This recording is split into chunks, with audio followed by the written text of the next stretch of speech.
আসসালামু আলাইকুম। সবাই কেমন আছেন? আশা করি সবাই অনেক অনেক ভালো আছেন। আজকে আমি তৈরি করব সাবুদানা দিয়ে খুবই মজাদার একটি ডেজার্ট বা ড্রিঙ্কসের রেসিপি, যেটা তৈরি করা খুবই সহজ। হাতের কাছে থাকা অল্প কিছু উপকরণ দিয়ে এই ডেজার্টটি তৈরি করা যায়। আশা করছি আপনাদের কাছে আজকের এই রেসিপিটা খুবই ভালো লাগবে।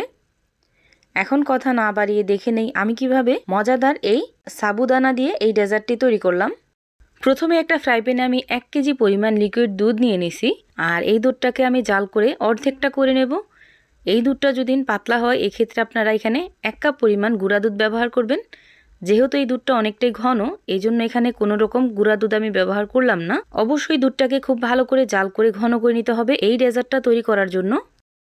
এই দুধটা যখন জাল হয়ে যাবে তখন আমি ফ্রাই প্যানটা ধরে একটা সাইডে রেখে দেব, যেন দুধটা খুব ভালোভাবে ঠান্ডা হয়ে যায়।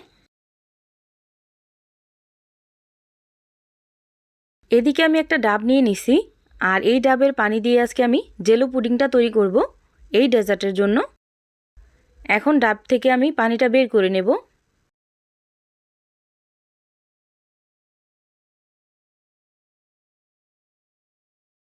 ডাবের পানিটাকে খুব ভালোভাবে আমি ছেঁকে একটা পাতিলে নিয়ে নিলাম। চুলাটা যখন অফ থাকবে ওই অবস্থায় এখানে আমি দিয়ে দিব আগার আগার পাউডার 1 চামচ পরিমাণ। এখন আগার আগার পাউডারটাকে খুব ভালো করে মিশিয়ে নিব। আগার আগার পাউডারটা যখন খুব ভালোভাবে মিশে যাবে ওই পর্যায়ে আমি চুলাটাকে জ্বালিয়ে দিব আর দিয়ে দিলাম 1/3 কাপ পরিমাণ চিনি। যেহেতু এখানে ডাব ব্যবহার করছি, ডাবটাও কিন্তু যথেষ্ট মিষ্টি আছে, এজন্য চিনির পরিমাণটা আপনারা বুঝে তারপর দিয়ে দিবেন। এখন অনবরত নেড়েচেড়ে 2টা থেকে 3টা বলক দিয়ে নিব, তারপর আমি চুলাটাকে অফ করে দেব। আর অবশ্যই জেলো পুডিংটা তৈরি করার সময় আগার আগার পাউডারটা খুব ভালো মানের নেবেন, না হয় কিন্তু আপনার জেলোটা একদম পারফেক্ট হবে না।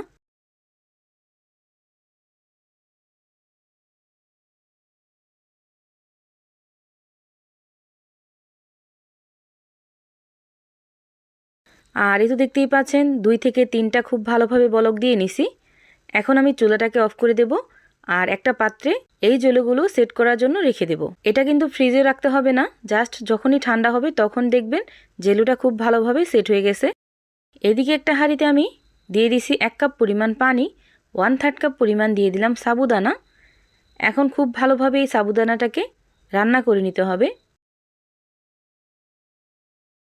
সাবুদানাটা রান্না করার সময় যদি দেখেন এরকম ঘন হয়ে যেতেছে ওই পর্যায়ে এখানে কিছুটা পানি দিয়ে দিবেন। আমি এখানে কিছুটা পরিমাণ পানি দিয়ে দিলাম। এখন অনবরত নেড়েচেড়ে সাবুদানাটাকে রান্না করে নেব।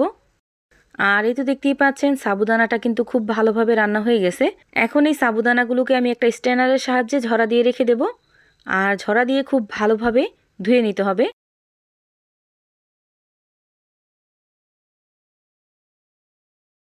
এভাবে আমি 3বার খুব ভালোভাবে পানি দিয়ে ধুয়ে নিছি। এখন এই খাঁচিটাকে কিছুক্ষণের জন্য রেস্টে রাখতে হবে, যেন সাবুদানার পানিটা খুব ভালোভাবে পড়ে যায়। আর এই তো দেখতেই পাচ্ছেন এখন সাবুদানাটা কিন্তু একদম পারফেক্টলি রেডি।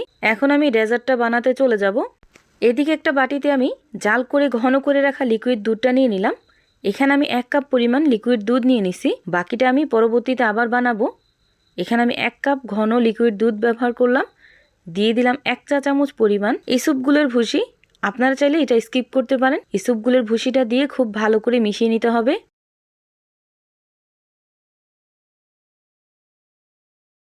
এভাবে আমি খুব ভালোভাবে মিশিয়ে নিছি। এখন এখানে দিয়ে দিব সাবুদানা। আগে থেকে যে আমি সাবুদানাটাকে রেডি করে রাখছিলাম ওই সাবুদানাটা এখানে দিয়ে দিব, আর দিয়ে অনবরত নেড়েচেড়ে খুব ভালো করে মিশিয়ে নিতে হবে।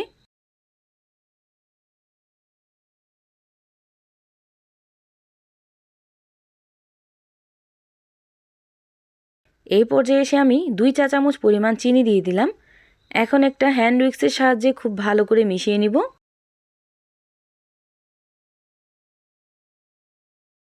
এদিকে আগে থেকে যে ডাবের জেলো পুডিংটা সেট করতে রাখছিলাম ওইটা কিন্তু খুব ভালোভাবে সেট হয়ে গেছে। এখন একটা চাকুর সাহায্যে এইভাবে কেটে নেব কিউব করে। আপনারা চাইলে আরো বড় বা ছোট করে কাটতে পারেন। ডাবের এই জেলো পুডিংটা এমনিতে খেতেও কিন্তু অসম্ভব মজা হয়। আপনাদের কাছে এই ভিডিওটা কেমন লাগছে অবশ্যই কমেন্ট করে জানাবেন। আর এই তো দেখতেই পাচ্ছেন ডাবের জেলো পুডিংটা কত সুন্দরভাবে পারফেক্টভাবে তৈরি হয়ে গেছে। এখন এই জেলোগুলো আমি এখানে দিয়ে দিব, আর দিয়ে খুব ভালোভাবে মিশিয়ে নিব। আপনারা চাইলে ইফতারের আধ ঘন্টা আগে তৈরি করে নর্মাল ফ্রিজে রেখে খেতে পারেন। এই ডেজার্টটা খেলে কিন্তু মন প্রাণ দুটোই ভরে যাবে। এটা খেতে এতটা টেস্টি হয়, না বানালে আপনারা বুঝতেই পারবেন না। বাসায় অবশ্যই একদিন ট্রাই করবেন, ইনশাল্লাহ আপনাদের কাছেও খুবই ভালো লাগবে। ভিডিওটা ভালো লাগলে লাইক, কমেন্ট অ্যান্ড শেয়ার করতে ভুলবেন না। সবাই ভালো থাকবেন, সুস্থ থাকবেন। আল্লাহ হাফেজ।